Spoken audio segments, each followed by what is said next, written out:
This is episode 2 of the Relentless Man podcast. Mindset of the Relentless Man. Welcome to the Relentless Man podcast. I'm your host, Christian Mojaiso. My goal is to help you become the man you need to become in order to accomplish your goals. To do this, I will have to be very raw and brutally honest with you. If you're easily offended, stop listening. If you're easily triggered, stop listening. If you can't handle explicit language, stop listening. If you are fragile, stop listening. Otherwise, let's dig in. In this episode, we explore the mindset of a relentless man. To do this, we're going to have to begin with two important concepts. So imagine a rock, for instance. A rock is the sort of object which, if you try to stretch it, nothing happens. If you try to compress it, nothing happens. It just remains the same. It's a fixed, rigid sort of object. Now, obviously, if you compress it or try to stretch it too much, then you break and destroy it. But now you've destroyed the integrity of the object. If you, let's say you have the rock is shaped in it has the shape of a pyramid. And suddenly you want to move it from being a pyramid into being a cube. Well, can you actually realize that? Well, of course you can, but that would involve either cutting the pyramid-shaped rock that you started with, or it would involve adding other pieces of rock, and then you've destroyed the integrity of the object and it's not what it was before. So the rock is an example of something that you're not going to diminish or enhance by just molding it and playing around with it. It's a rigid sort of object, and that's the first concept we really need, the idea of being rigid. The other concept is the idea of being malleable. Something that's malleable is something that can be molded. At this point, try to envision a plasticine. It's one of those things that kids play with, and they can mold it into anything they like, or a piece of clay if you played with that perhaps when you were a kid. Well, plasticine is something that we call malleable because you can change it. If you have a piece of plasticine that is shaped, say, like a pyramid, unlike the rock, with this one you could shape it. You could turn it into a cube, you could turn it into a square, you could make it longer, you could make it shorter. It's an object that is flexible and can be transformed without destroying the integrity of the object. And so we refer to plasticine, for example, as malleable. It's an object that's malleable. And these two concepts are really important to us. Now we're going to get a little out of nature and this science-sounding stuff, and let's get a little more practical. We're going to apply this notion of being rigid and malleable to human traits and your traits and the traits of people around you. Now, we're going to talk about things that are rigid, that is not changing in principle, versus rigid in practice or not rigid in practice. In that case, we'd call them malleable. So, for instance, let's actually work with an example. It's easier to see what's going on. Let's consider height, for example. Well, is your height something that you can change? Let's say you're 6 foot or something like this. Let's say you're 6 foot tall. Can you change your height? Well, in practice, no, right? Unless maybe there's some new innovations happen, but for most people, your height is a fixed thing. It's something that in practice right now, you can do nothing about. If you're 6 foot, you're 6 foot. You're not going to become more, you're not going to become less. This is your height. Unless, of course, maybe you cut yourself or something, then like we chop off your legs and you can become shorter. But in practice, your height is something that's fixed unless some extraneous, strange situation happens. You're stuck with your height. How about in principle? In principle, it's a little different. Is it conceivable that at some point in the future would have enough technological advance and medicine will have advanced to the point where your height can increase? This actually seems to make sense because if you think about growth, your height is something that's affected by growth hormones. And the growth hormones are just biological tissue, sorts of things that you can mold. It's a sort of thing that it seems conceivable that a bunch of really smart people with the right technology at some point in the future will have understood growth hormones so well and how it connects with the brain that they'd be able to get any trait, for example, your height, and be able to increase your height or lower it in a natural, organic way. So then height would be an example of something that, in practice, in your day-to-day life, height is a rigid trait, nothing you can do about it. But in principle, it's something that it's conceivable that your height we can reach a point in advanced in technology where your height can be changed, increased or diminished in an organic way, not by like chopping off your legs or something. So in that sense, then we say that height is something that is rigid in practice, but malleable in principle. That is, it can be changed in principle. What other things do we know that could be rigid in practice, but let's say malleable in principle or vice versa? Let's consider something like color, your race. Well, is there anything you can do to change your race? I mean, of course, there's some fringe cases like Michael Jackson, right? Change, but even then, there's always debate about whether he really became white or not. Who really knows? That's not the matter. For most people, you're stuck with your color. If you're born black, you're gonna stay black. If you're born white, you're gonna stay white. In practice, your race is a rigid thing. There's nothing you can do to really alter it. How about in principle? Is race something that's rigid in principle? Well, if you think about it, what makes people black and white, for example? Well, it's all an issue of a chemical called melanin. Black people have a high level of melanin, and that's what makes them darker skinned. And white people have less melanin, so that makes them lighter skinned. But you see, melanin is just a chemical. So is it conceivable that at some point in the future, with advances in technology and medicine and our knowledge of all the other sciences, some brilliant people would be able to figure out a way to play around and increase or lower the levels of melanin in your body? I think this is conceivable. So it's possible that at some point in the future, they could say, get a black person and reduce the melanin in his skin, and then he becomes white. Or get a white person and increase the melanin in his body, and he becomes black. Or mix them up and so they're Latino.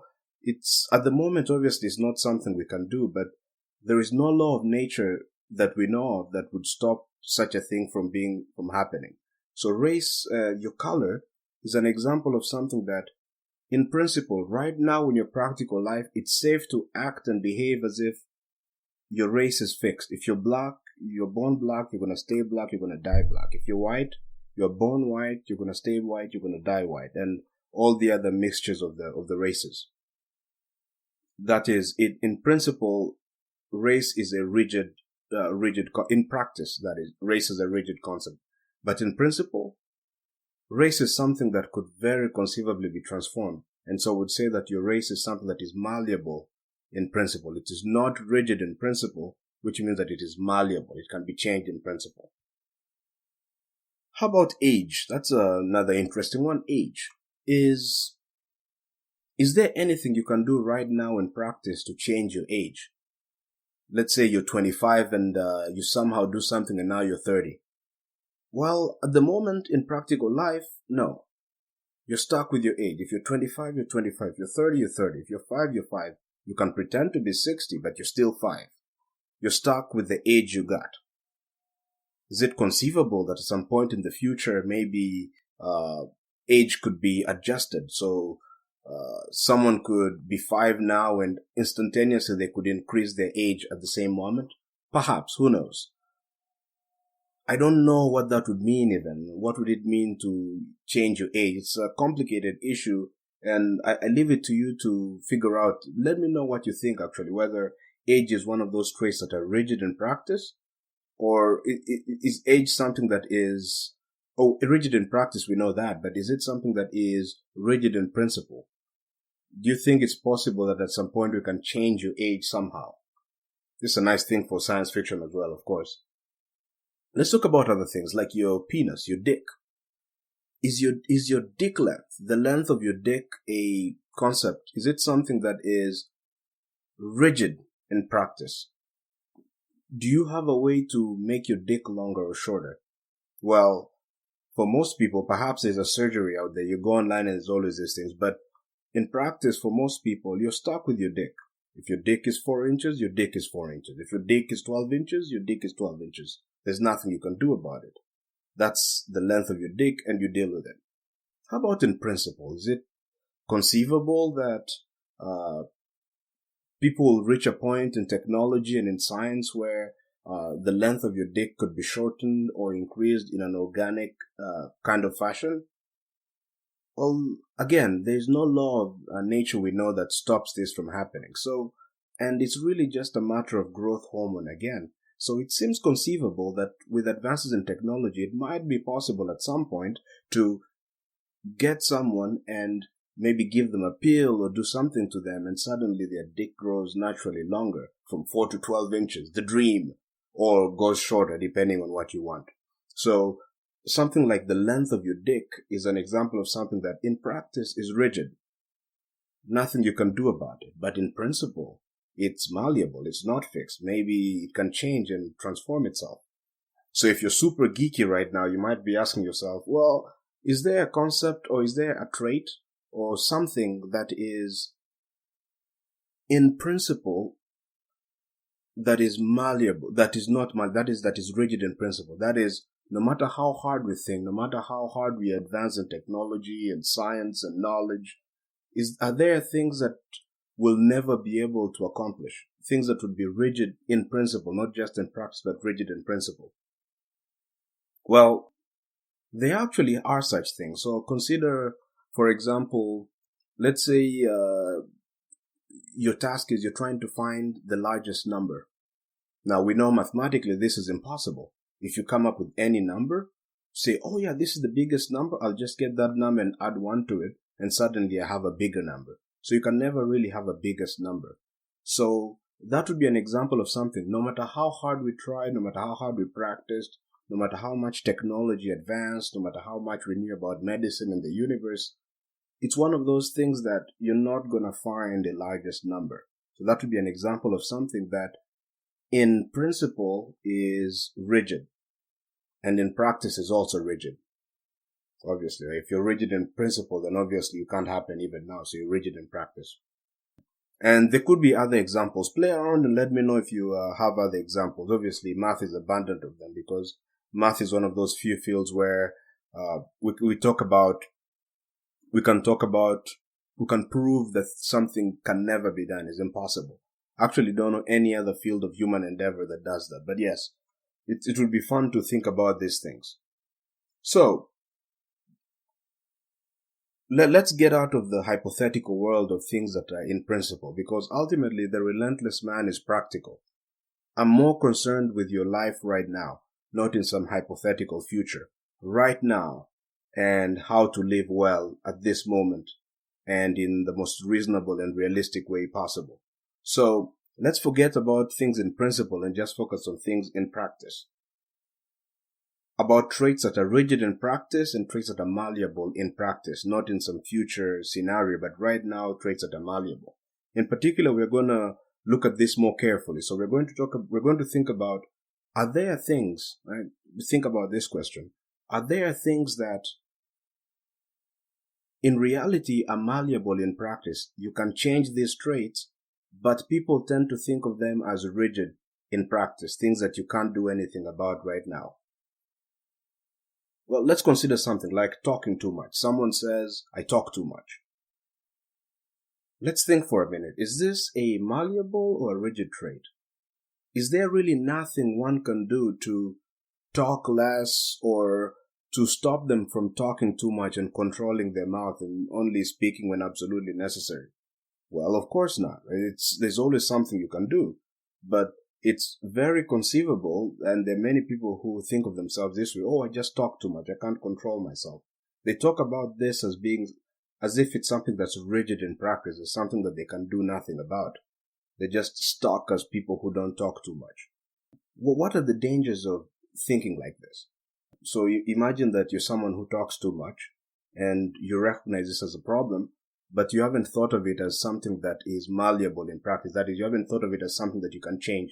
You thought of it as something that you're stuck with. It's part of who you are, and you just have to live with it. What would the consequences of that be? Well, very simple, right?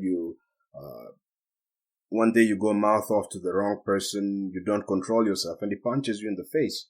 Instead of learning a lesson saying, why did Johnny punch me in the face? And think, all right, it's because I talked out of turn and I didn't think about what I was going to say before I said it. Instead of designing a strategy to control your mouth and be able to talk sensible things, but because now you've grouped this trait as something that is rigid and you have no control over, It's something that you have to accept in practice as you can do nothing about.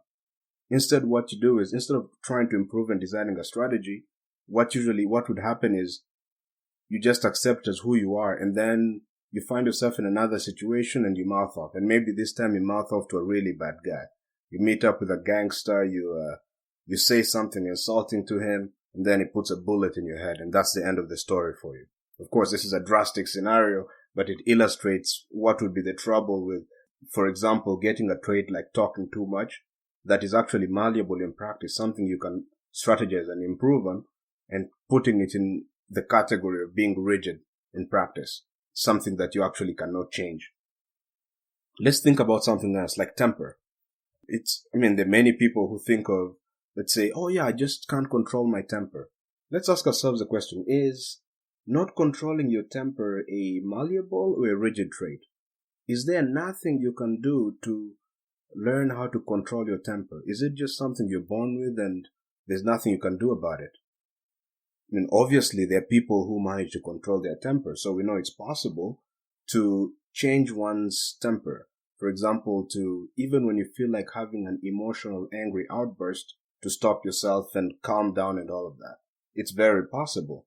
But now, imagine someone who thinks of, let's say, their temper as something that is rigid rather than malleable. Then they find themselves in a situation where someone does something they don't like. Instead of keeping quiet and being rational and calm and being a good leader, say, they just have an emotional outburst. They insult the person, they say things, they break a glass, they punch a window, punch a wall, and then it's all chaos, and now they've sabotaged the relationship. It's even difficult to think of a scenario where such a thing ends well. And if you look at it carefully, it's all because this person believes that their temper is something that is rigid, something that they have no control over and that you just have to live with. It might even have been enforced by parents on their kid. Parents telling the kid, oh yeah, you just have a bad temper. It's who you are. Absolutely not. It's something that is not rigid. It's something that's malleable. You could craft and shift and change the temper, for example. Well, let's look at something else, like math skill, the ability to do math. I'm a math tutor myself, and I've heard people talk to me all the time, and they tell me things like, oh yeah, I just don't have a math brain. I'm not a math person. I can't do math. Question becomes, when it comes to something like doing math, is the ability to do math, is that a malleable or a fixed trait? Is it either that you're born a math person or you're not? Well, given that people routinely at colleges and around the world in high school and in other domains of life, given that people routinely learn mathematics and become better at it, we know that mathematics, or the ability to do mathematics, is not a fixed trait, but something that is malleable and one can improve on. Or actually, you can get worse if you don't practice. Now imagine someone who actually thinks that their math skills and abilities are rigid things. They're things that cannot change. How will they behave? When you give them a math problem, they're going to work on it for 5 seconds and then give up. Because they'll say, okay, I'm not a math person. No matter how hard I work, I'm not going to solve this problem. I might as well give up now.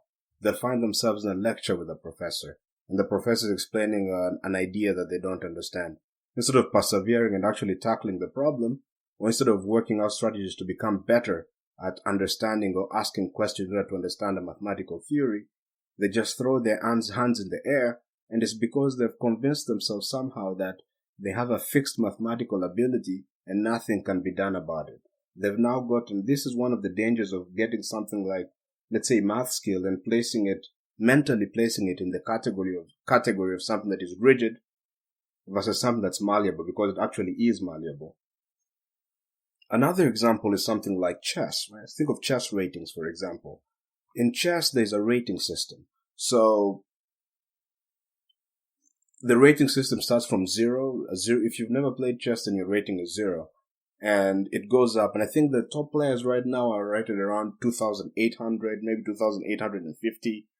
That's kind of the rating system, from 0 to 2,800, 2,900. I think that's a computer, but anyways, that's the rating system. So it's conceivable, it happens a lot, where you get a chess player who who has a rating of, let's say, 2000, and they go to tournaments and they keep playing, but they're really not improving. Their rating is still always hovers around 2000. Now imagine that such a person tells you that, oh yeah, my rating is 2000. I'm a 2000 level chess player. Is their chess ability something that is malleable, or is it rigid? Are they placing it in the right category? Well, we know for sure because people have done it. We've had people who've moved from 0 to 1000 to 1500, 1800, 2000, 2500, 2600 grandmaster level. Because that has happened, we know for sure that chess ability is something that can be enhanced with practice and can diminish with lack of practice. But if you have a guy who thinks that his chess ability, for example, chess skill, is something that is rigid versus something that is malleable, imagine what kind of practice sessions they're going to have. They're going to sit at the board and let's say they're practicing calculation of variations. This is when the chess player sits at the board and looks at the various possibilities on the board and learns to predict the future by just imagining the possible moves. Imagine someone who believes that their skill is fixed, and maybe they believe that part of it is that, they're not very good at calculating and looking into the future, looking 5 or 6 moves ahead. How long do you think it's going to take them to sit at a position and give up? Answer is not very long, because deep down they already know, they've already convinced themselves that this is something that is rigid, that no matter how hard they try, no matter how hard they practice, they can never really increase their chess skill. They're just a 2000 level chess player, for example. So those are kind of examples of things that, and this happens a lot. Almost any skill, actually, any skill you can think of is something that is malleable it's something that's malleable in practice. It's not a rigid trait. Nobody's born knowing any skills. They start knowing nothing. They pick up the basics, they practice in the right way, they improve, and they pick up the skill. Skill at an activity should never be thought of as something that is rigid. No, that falls in the category of malleable. And making the mistake of placing a skill into the category of being rigid in one's own brain seriously sabotages the likelihood that they're going to master this skill. And we talked about before, please check out episode 1, we talked about how one of the most basic fundamental building blocks of a successful life is skills. Whatever you can think of, there's always a gap between where you are and where you want to be. And that gap is filled up with skills. If you can master the skills, then you can get to really any place you want to get. But now imagine if you somehow believe that skills are rigid. You're either good with numbers or you're not. You're either a people person or you're not. You're either someone who can control his emotions or you're not. If you think like that, then you never pick up the skills, and then whatever goals and dreams you have, you might as well forget about them. It's not going to happen. The mindset is not correct. You keep placing things that are malleable in the category of being rigid. Now, a natural question to ask is, because all the examples we'll be talking about getting things that are malleable and placing them in the rigid category. How about the other way around? Is it possible what's the danger of getting something that's rigid and treating it as if it's malleable? Well, let's think about height, for example. So we talked about how in practice, for most people, you're stuck with your height.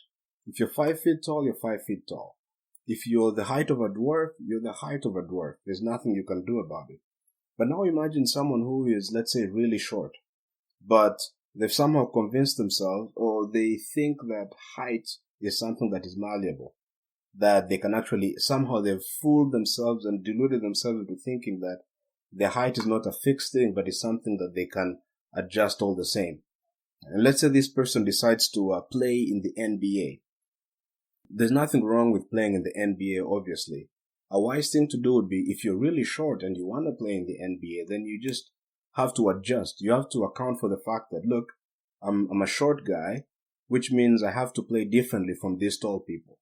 But imagine if someone is thinking of his height as something that is not rigid, but something that he can actually malleable, something that he can change. Then he goes on the basketball court with all these tall players, Instead of playing according to a different strategy that capitalizes on the fact that he's short, he tries to play like tall people. He tries to jump and dunk, and obviously people just smash the ball out of his hand. Right? This would be seriously jeopardizing his career, and if you go to the really bottom, it's because you have someone who is deluding himself about their height and thinking that it's something that they can increase. Or you find some really weird scenarios. You get some guy who's really short, but he doesn't want to accept the fact that he's short and that's his height. So he ends up hanging out with much shorter people, somehow giving himself the illusion that he's tall, which is of course complete crap, and it's not living in reality. And not living in the reality is the worst thing you can do. The only difference is that for most of us, and for most activities that we do, the consequences of actions are not so direct. For example, a short guy hanging out with shorter people in order to feel that he's not so short. The consequences of that are kind of hard to see, or how the impact is so negative on your life. And this is part of the problem. There are fields where anytime you step out of reality, you pay a serious price. Think of things like mixed martial arts, MMA, UFC, boxing, for example.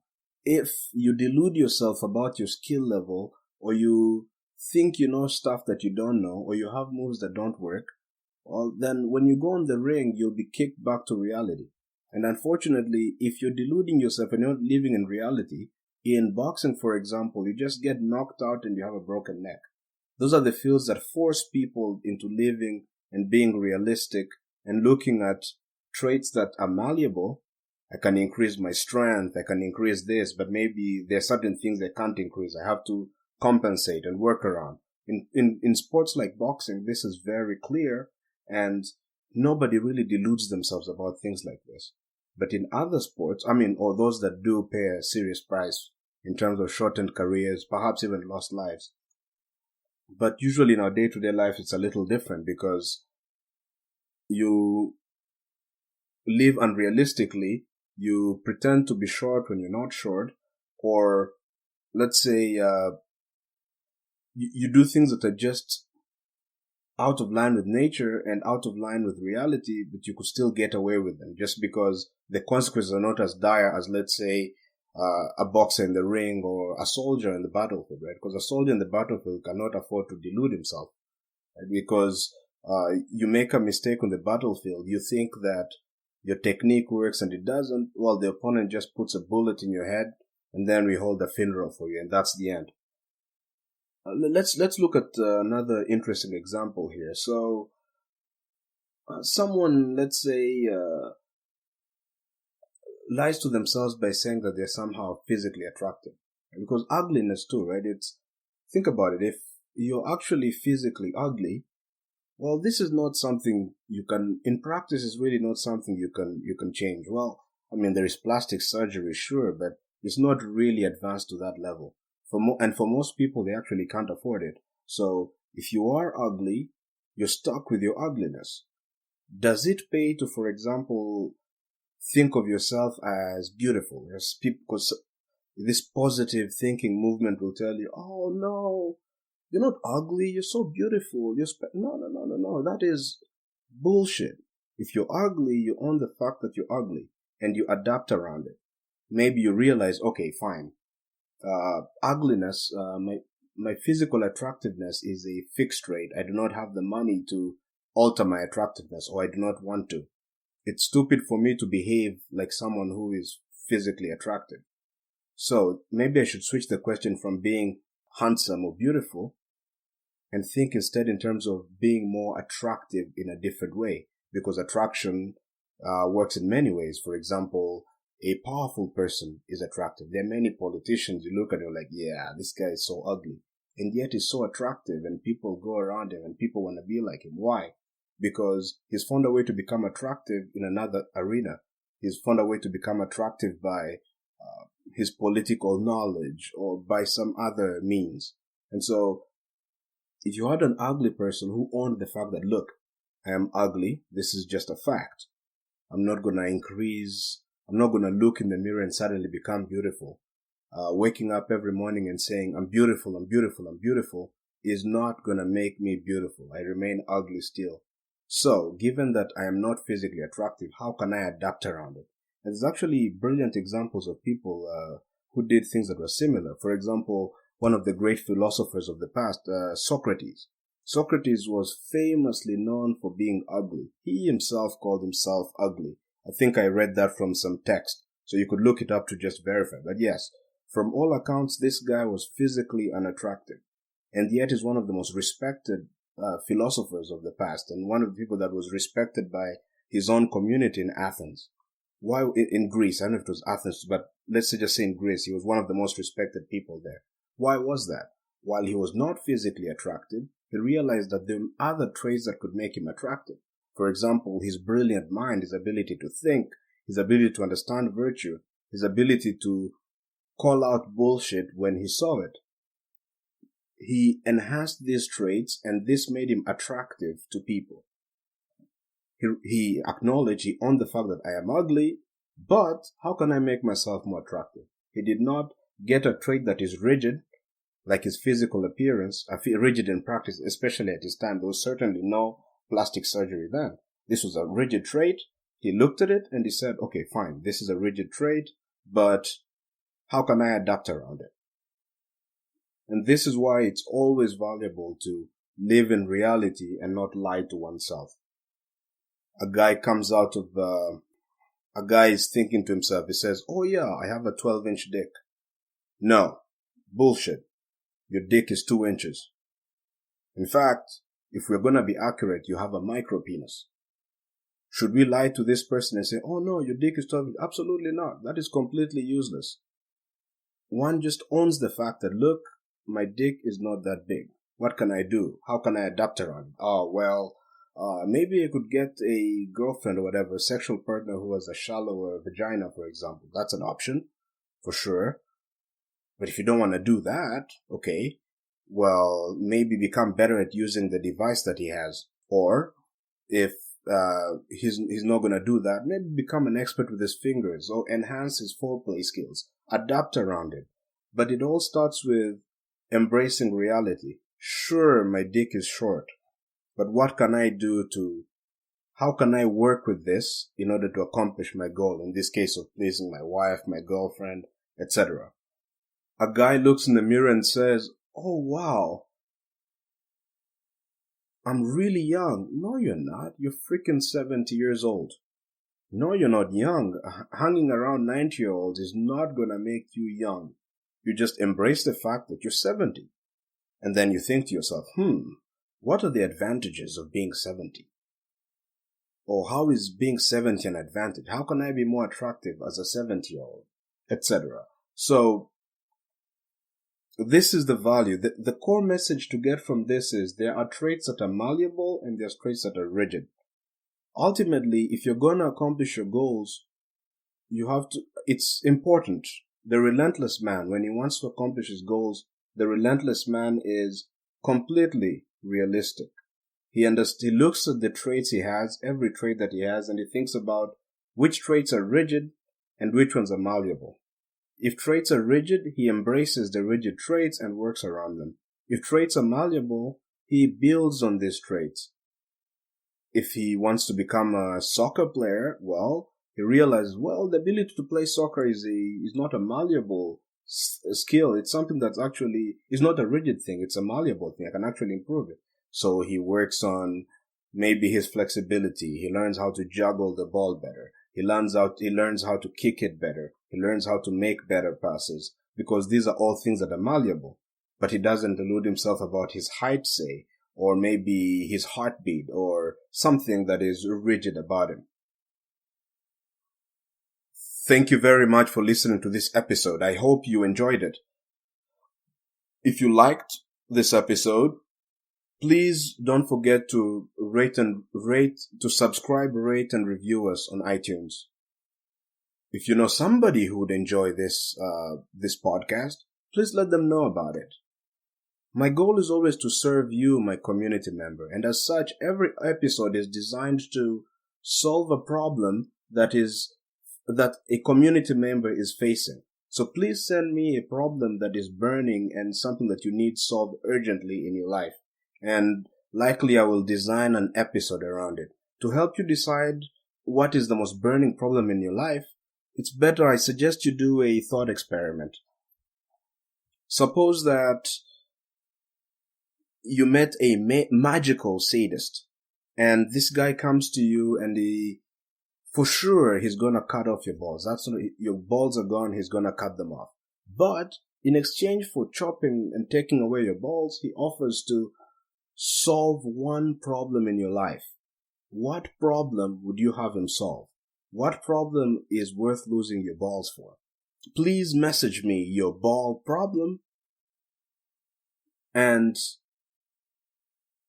if you hate this podcast, or if you hate parts of this podcast, I'd especially like to hear from you as well. So please message me. My Facebook is Christian Mojaiso, and my Gmail account or my email is mojaiso@gmail.com. Thank you very much for listening. I had a lot of fun here. Hope to see you on the next episode. Bye.